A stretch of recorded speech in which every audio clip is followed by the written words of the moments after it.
আমরা বলেছিলাম যথেষ্ট হয়েছে, নির্বাচনমুখী যেই সমস্ত জরুরি সংস্কার করা দরকার সেই সমস্ত জরুরি সংস্কার আমরা পরামর্শ দিয়েছি। সেই সংস্কারগুলো অগ্রাধিকার ভিত্তিতে আপনি বাস্তবায়ন করে ডিসেম্বরের ভিতরে এই জাতীয় নির্বাচন অনুষ্ঠান করতে হবে। আপনি আশ্বস্ত করেছিলেন, আবার আপনি সরে গেলেন। আপনি মনে করছেন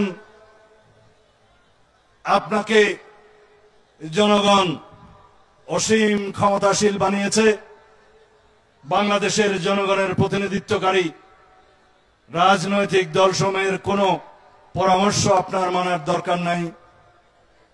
যদি তাই মনে করেন, আপনার নিরপেক্ষতা নিয়ে সংশয় প্রকাশ হবে। ইতোমধ্যে কিছু কিছু উপদেষ্টা আপনার নিরপেক্ষতা ক্ষুণ্ণ করে উচ্চাভিলাষ প্রণয়ন করছে। তাদের উদ্দেশ্য অনির্দিষ্টকাল পর্যন্ত অনির্বাচিতভাবে যেন এই সরকার থাকতে পারে। আপনার কি অবশ্য উদ্দেশ্য আমরা জানি না। যদি কোনোদিন নির্বাচনের দাবিতে এই অন্তর্বর্তীকালীন সরকারকে ঘেরাও করতে হয়, তা হবে আমাদের জাতির জন্য একটি দুর্ভাগ্য। আপনি কি চান এই নির্বাচনের জন্য আপনার সাথে আমাদের কোনো দ্বিধাদ্বন্দ্ব সৃষ্টি হোক?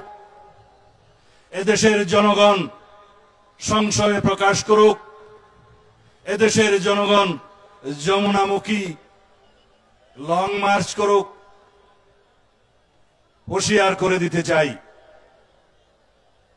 প্রফেসর ডক্টর ইউনূস সাহেব, আপনি বিশ্ববরণ্য ব্যক্তিত্ব, সম্মানিত জন।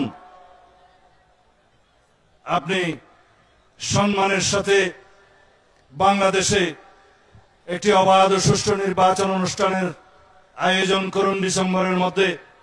যেই কথা আপনি আমাদেরকে দিয়েছিলেন, সংস্কার এবং বিচার চলমান প্রক্রিয়া, সেটা চালু থাকবে যারাই সরকারে আসুক। অনন্তকাল ধরে আপনি বিচার এবং সংস্কারের বাহানা দিয়ে বাংলাদেশের গণতন্ত্রকে আপনি কণ্ঠকাকীর্ণ করবেন না।